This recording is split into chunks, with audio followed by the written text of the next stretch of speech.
bir anda yok olabilmesi.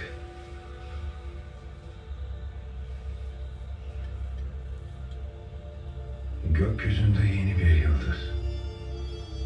Bunun tek anlamı olabilirdi.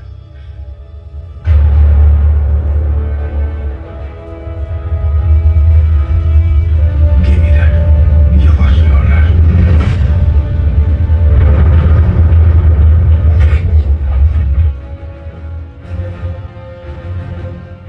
Hava insanları dönüyor.